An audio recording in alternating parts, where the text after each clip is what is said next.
coming out today for typically what we have actually are workshops where we actually invite people to come out and we present them with information that will allow them to deal with police encounters. Primarily what we do is we do things for the youth. However, in light of what has been transpiring, of course we know it's been transpiring for a long time, but obviously we know that a lot of the stuff that has been caught on video, a lot of people have become really emotional about what was going on,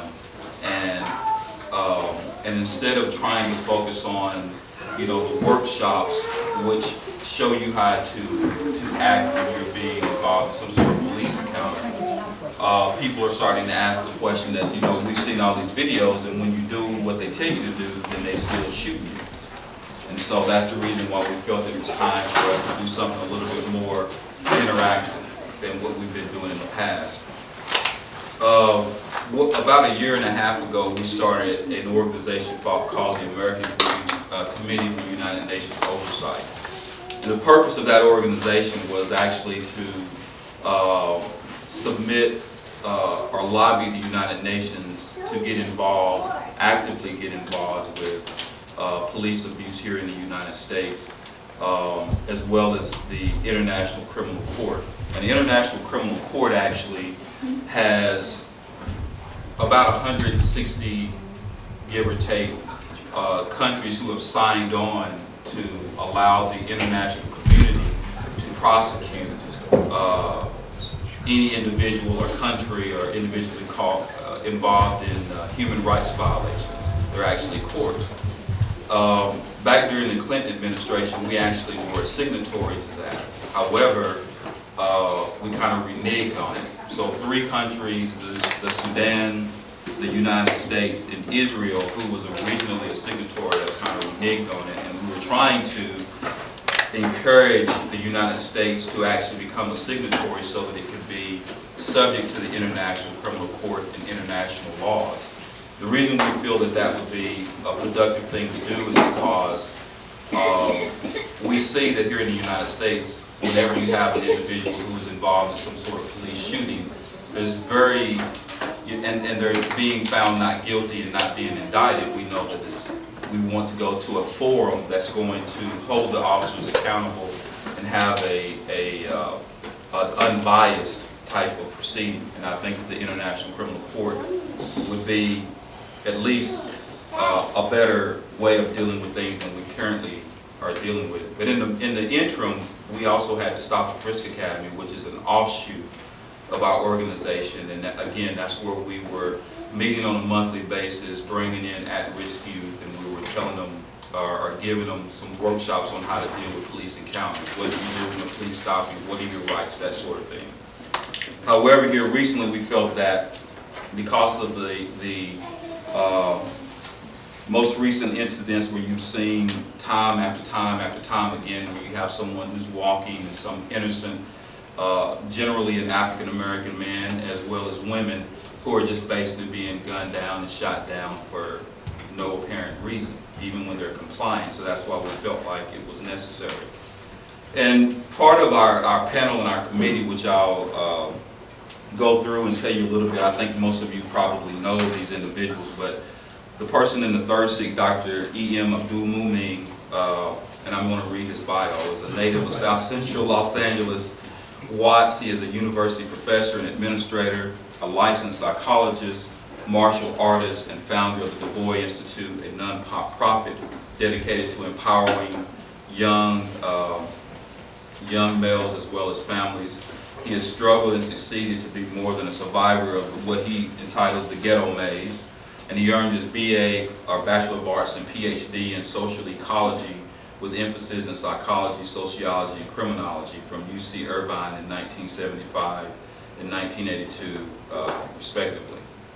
Now, the gentleman seated on the end, Dr. Akil Bashir, has been described as one of the nation's most premier violence intermediation professionals, elite public safety experts, and hardcore gang intervention specialists. He is recognized as being at the top of the league of pinnacle specialists in the area of discipline, and acknowledged as one of the most accomplished authorities in the field, in this field of expertise. He instructs and consults worldwide, has founded Maximum Force Enterprises and the Professional Community Intervention Training Institute, and he holds a Doctorate of Humanities from the Chicago School of Professional Psychology. The gentleman next to him, which is in the fourth seat, Counselor Michael Clark. Michael Clark is a former gang member from South Central Los Angeles, and now an entrepreneur, motivational speaker, and youth mentor. After spending over 2 decades of his life in the penal system, Mr. Clark has returned back to the community with a serious determination to help correct and uproot some of the Motivating Youth Mentoring Group, which is a nonprofit that deals with at-risk youth. Mr. Clark is a full-time employee at a prestigious aerospace company, entrepreneur, husband, and full-time father.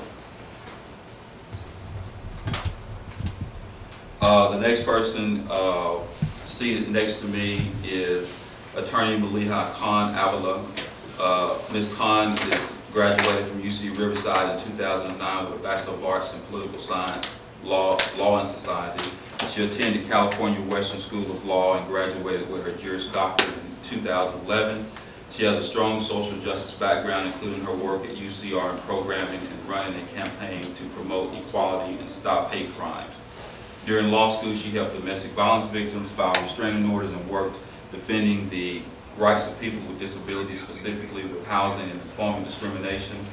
In her current position as supervising associate attorney at the law office of Zulu Ali, she primarily handles immigration and deportation cases. And seated next to her is Attorney Reginald Taylor. Attorney Reginald Taylor has been he's a criminal defense attorney here in Riverside County. He's an excellent trial attorney. He attended his college at UC Santa Clara, as well as attending Marquette Law School as well. He's in private practice, and he and I collaborate quite often on criminal cases here in Riverside County, and actually throughout Southern California. We go all over the place. So these are our panelists, and we actually are going to kind of have an open forum where we're going to have some discussions, and we can interact and talk about some of the issues. Now, with the issue of police brutality, it kind of seems like, for me, it has always been kind of, if you hear the buzz in the media, and for instance, I was watching a video not too long ago where you had people who were criticizing Black Lives Matter. One of them is actually the sheriff out of, what sheriff is it, Milwaukee? Yeah, Milwaukee. And you know, he is very critical of Black Lives Matter. He's saying that it's perpetuating all of this violence, you know, and it's kind of very disturbing that you would have a black man who is a sheriff to speak like that. I remember when I became a police officer in 1989, all of the older police officers had actually came on in the 60s. And they would always tell me about how, at that time, you could only arrest a black man, but you couldn't even arrest a white man even as a police officer. And what he fails to realize is it's individuals like Black Lives Matter who actually did what they did so that he could become a sheriff of a sheriff's department of a predominantly white county. And that's how he is in the position that he's in. So sometimes it's kind of unsettling to know that you have a black man that's willing to criticize young people for at least doing something.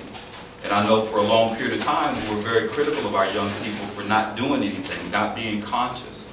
And you know, it could be true that maybe you might be critical of some of the things that they're doing, or maybe the way that they're doing it. But I've always been the type of person that if I'm going to criticize you for what you're doing, then I need to have an answer, and I need to go out there and do something myself. And so, you know, you hear the conversation about, you know, Black Lives Matter. They're talking about the police beating black people, but they don't talk about the black-on-black crime, which for me, they're actually two different issues.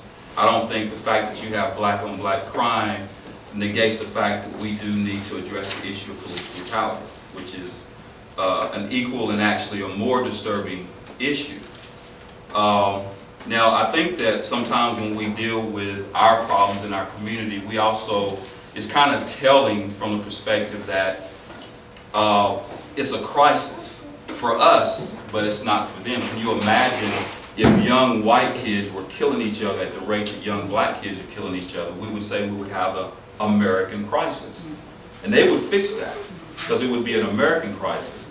But because it's our community, then they tell us that you black folks are killing each other, you need to take care of what you're dealing with. And that's kind of unsettling, because it should be an American crisis, because that's what it is. And they could stop it, or at least have a significant impact in it if they chose to. You know, but they don't, because they don't have a problem with black folks killing black folks. The same thing we have with police brutality. Could you imagine if black police officers were killing white kids at the rate that they're killing our children? They would say that's an American crisis. They would hang a black police officers for doing those sort of things. So you kind of see the obvious issues and the obvious biases that you're dealing with. And some of it is dealing with a lot of the crises that we have going on in our country, whether it's that crisis or other crises, is that sometimes, you know, as not to sound sexist, but, you know, our black men need to step up a lot of times when we're dealing with issues. I know that as an attorney going into court, you know, you kind of, in certain circumstances, see black attorneys or black judges or black prosecutors not want to deal with that issue. They want to deal with every issue except dealing with us. You know, they want to be, at least in my, and I'm just going to be really blunt, you know, they're still slaves. And, you know, as Harriet Tubman said, I've freed thousands of slaves, and I could have freed thousands of more if they knew that they were free. And that's the problem, is they're not stepping up. You go talk to someone, they're scared to make a move, they're scared to do this, they're scared they're going to lose this, they're scared they're going to lose their job, or, you know, let's talk over here in the corner because Master might hear us talking. You know, all these things, you know, or you say something to somebody and they tell you, well, you know, it might mess me up politically, or let me talk to some people. You know, talk to who? You know what I mean? I mean, they're not your master. I mean, I only have one master, and the master is our creator. At least that's how we should be. And for a race of people that are so spiritual, whether you are a Muslim, whether you're a Christian, we're very spiritual people. But when it comes to our faith, and when we're in having faith in a higher power, it disturbs me how quickly we are to cower or be cowards when it comes to speaking out and standing up for ourselves. So, you know, that's a disturbing thing. And until we get to a point where people aren't scared to make that stand, then we're going to continually be in the same situation that we are. We're going to continue to keep, you know,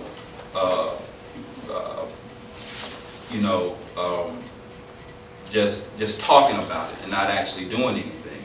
And I've always said, and you know, as a man, you know, and you've always heard the statement that I would rather die on my feet than live on my knees. And I believe that wholeheartedly, because at the end of the day, at least for me and the people who are close to me, I know that when I leave this world, the only thing that matters to me is what my children, well, is my Creator pleased with me? And what are my children going to say when they're looking over my grave or my casket? And I feel very comfortable that if I left here tomorrow, that they would say, well, that was a man. And that's important, because that's something that you can't, that's your legacy. And that's the most important thing that you have is your legacy. And as black men, we have to begin to start thinking about our legacy, begin to start thinking about what our children are going to think about us, and protecting our women and our children, and standing up, you know, and being what we're supposed to do, and doing the things that we're supposed to do. And so that's a big issue for me. And I don't know where we are, or if we'll ever get to that point, but hopefully, and you notice that in Black Lives Matter, most of the leaders in Black Lives Matter are black women. You know, I mean, that's amazing that you've got these women that have taken, you know, the torch and are leading this, and then you have the black men that aren't, you know, that are sitting back and letting this happen. So that's really disturbing. And so I wanted to show you this most recent video. I'm sure that everybody's actually saw this one. This was about, is this Miami? A Miami shooting. Is this on?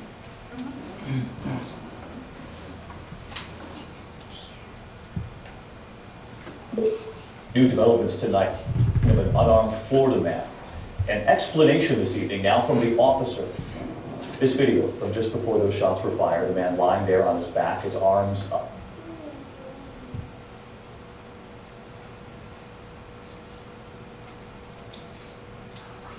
Up in the air.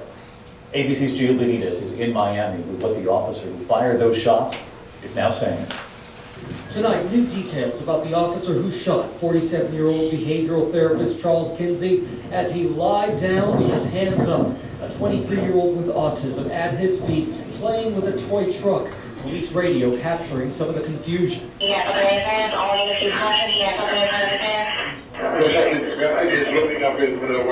This video, released by Kinsey's attorney, captures officers with guns drawn. One of them is 30-year-old officer Jonathan Alea. Kinsey speaking to the officers.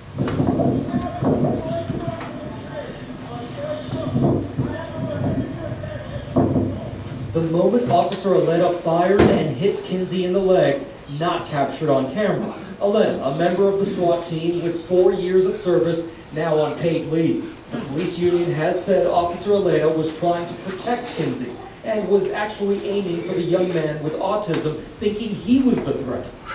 And David, tonight we've learned a commander who was also on the scene has been placed on administrative leave without pay for allegedly fabricating the police report.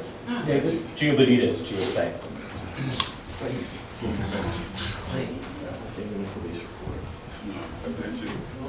So obviously, this is nowhere near what some of the more graphic, you know, police shootings that have been captured. But it actually is very disturbing from the perspective that you have an individual who's sitting there with his hands in the air, complying, and they're actually still willing to shoot him. Play this video right here. Yeah. This happened actually in Austin, Texas.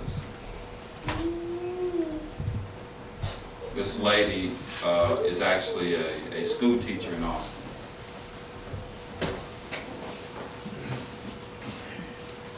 Austin, Texas tonight, new video emerging, and 2 police officers are under investigation. The video shows one officer and the takedown of a teacher after a traffic stop. And what a second police officer can be heard saying to the teacher when she's put in the cruiser. Here's ABC's Steve Wilson-Sala.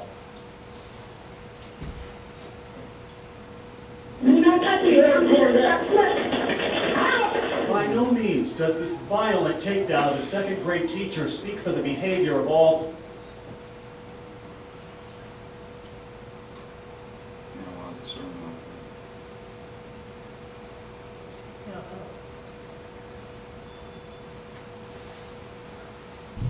Americans don't trust police. The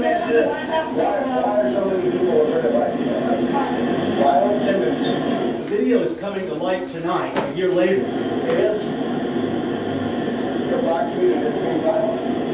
That's why a lot of white people are afraid, but I don't blame them.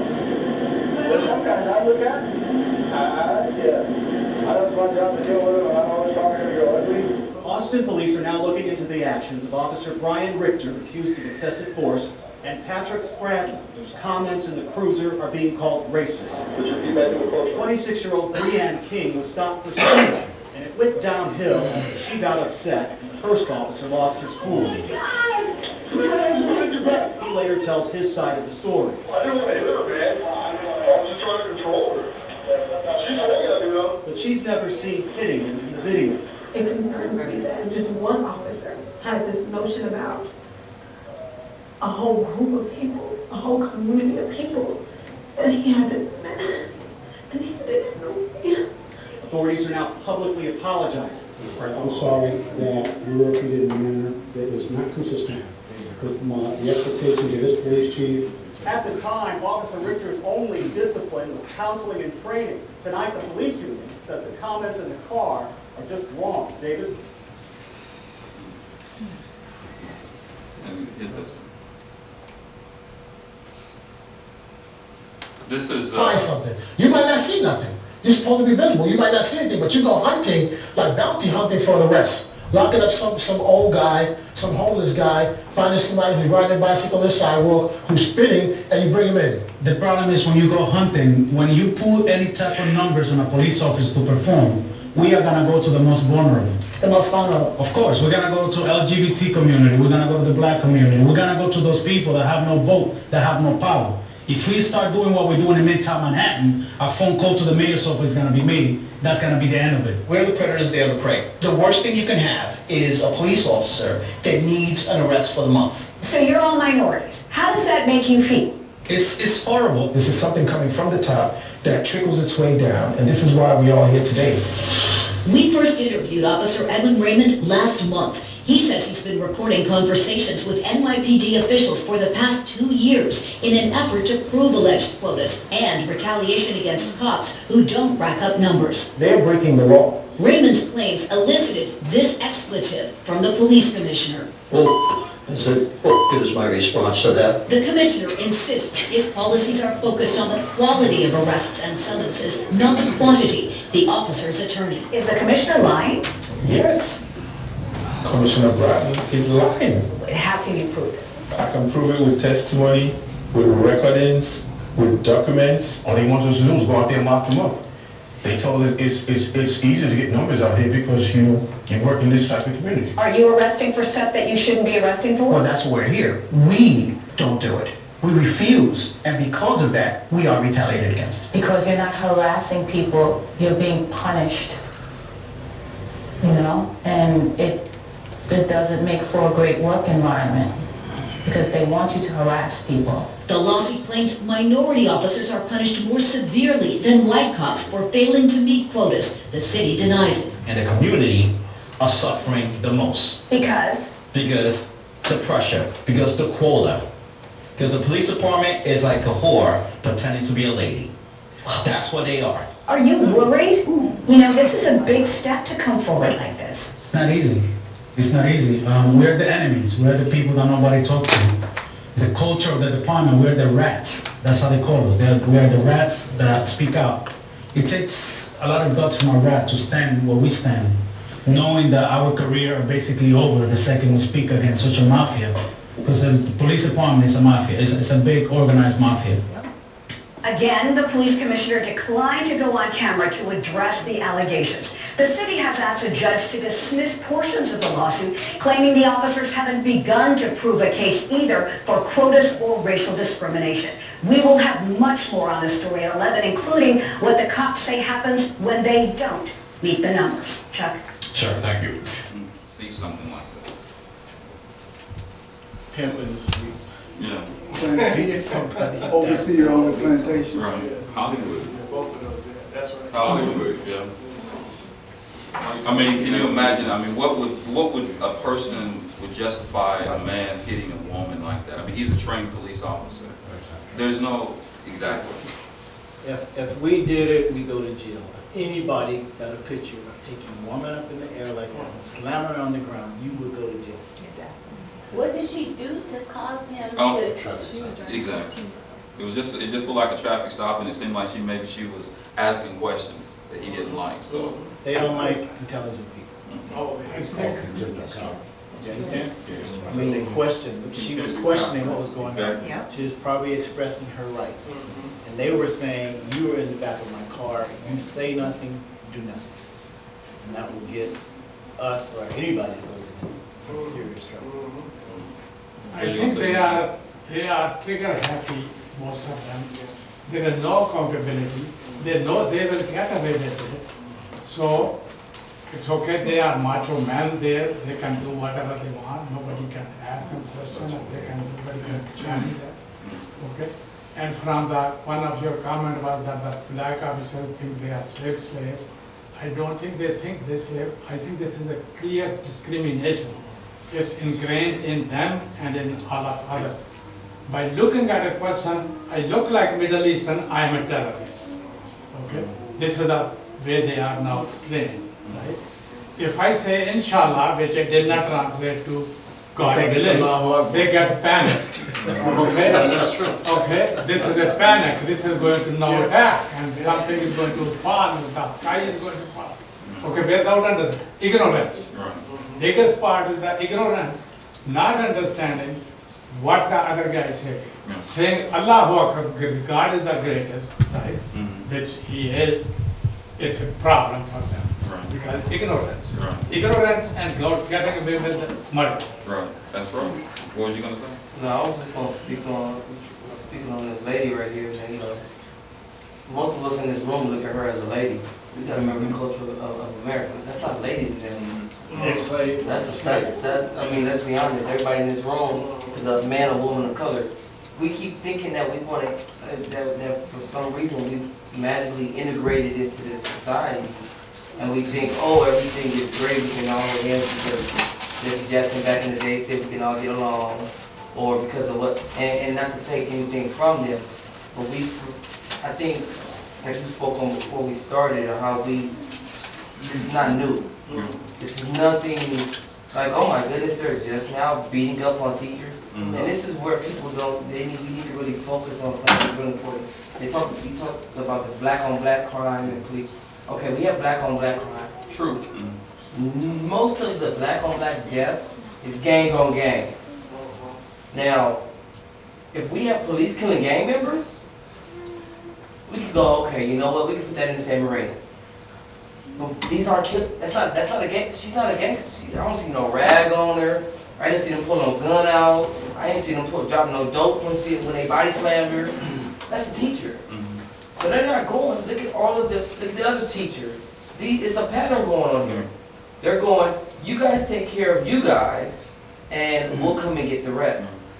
And that's what it's looking like right now. It's teachers being killed, people with PhDs. Sandra, she was, I mean, we got to start looking at the sadistic ideology of these people.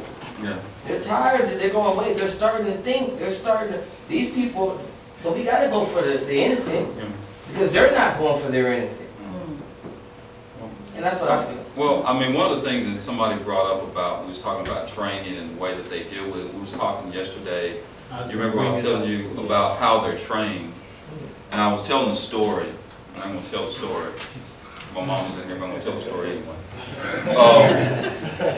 In '85, I went to boot camp at Paris Island. And, you know, military training basically is to indoctrinate you.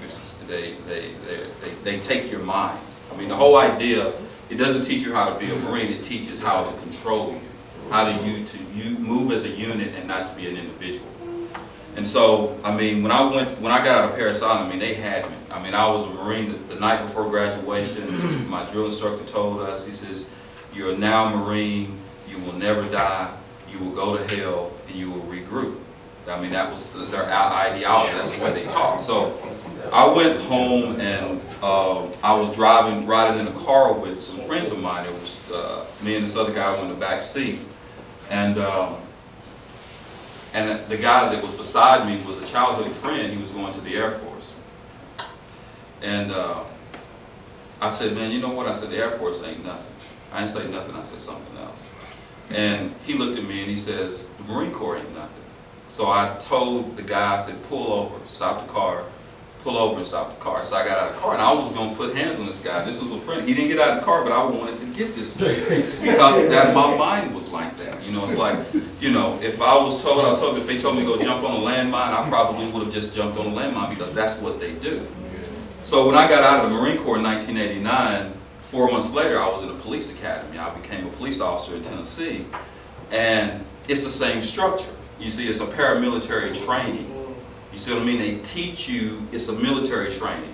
So military teaches you to go after the enemy. It's like when you're in boot camp, and back then it was the Cold War, it was the communists. So we're out there with bayonets, you know, going kill a commie for your mommy. I mean, in unison, you know, kill a commie. He says, you're a professional killer. That's what they tell you.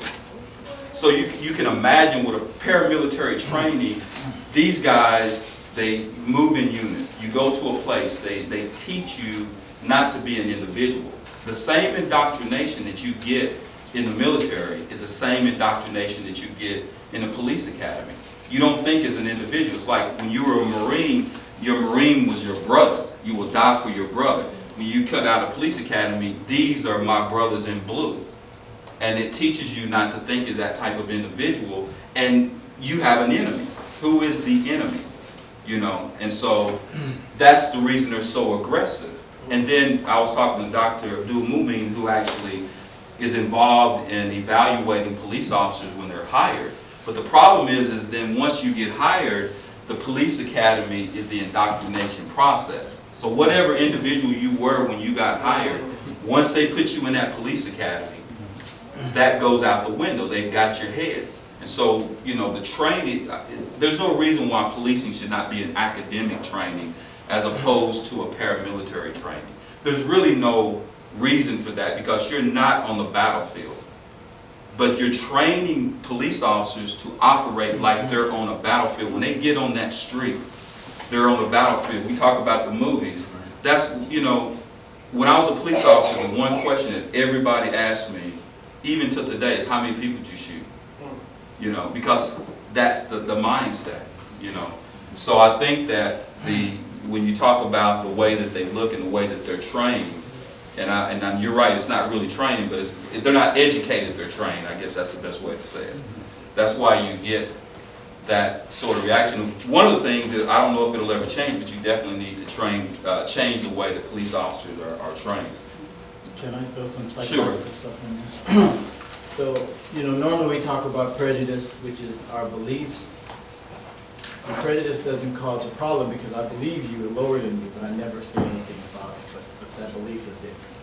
And then we talk about discrimination, where it becomes belief and actions. So you lawyers, that's what you do. Not only do they believe it, but they don't give you a job, they beat you, they hurt you, or discriminate in some way. And then we go to the level of racism where it becomes systematic. So you don't just see it in one state or one city, you see it all the way across the whole United States. And the police culture, you got that indoctrination that you're talking about, but also the race stuff is down there. I believe the race, but they get to the level of racism. But I actually think if they brainwash them the way he's talking about in the military, and many of them come from the military, when you look at the statistics of who shot and whatever. So that's sitting there, and it's kind of a post-slavery mentality. And you can hear it in the Trump campaign. But it's this idea that this group is superior, and because of our history, we're inferior. So they have a green light on black folks, on discrimination, on prejudice, and that's what we're trying to deal with. And it's not all of them, I'm not saying that. And one statistic talked about black police officers had lower, chiefs had lower statistics.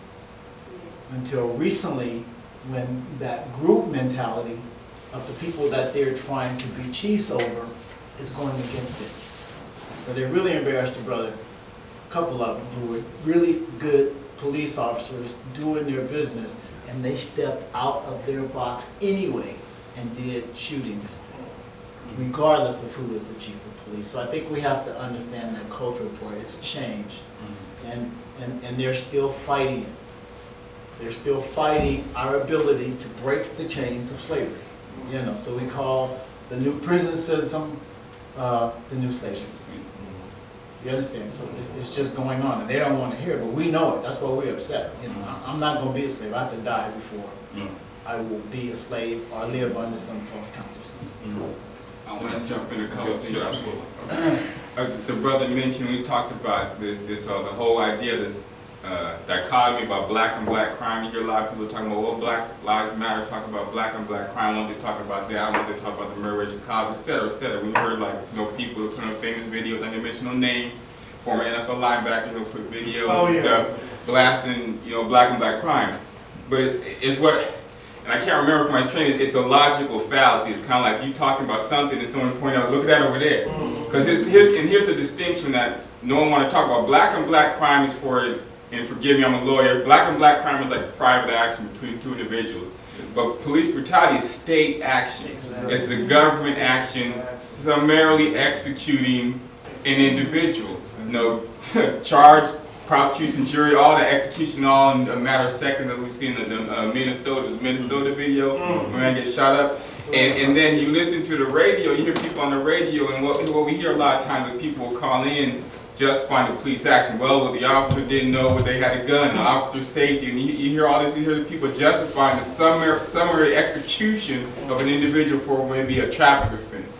Or, you know, whatever, like when the NYPD officers were talking about these quota systems, and everyone who got pulled over for speeding at the beginning or end of the month know about quotas.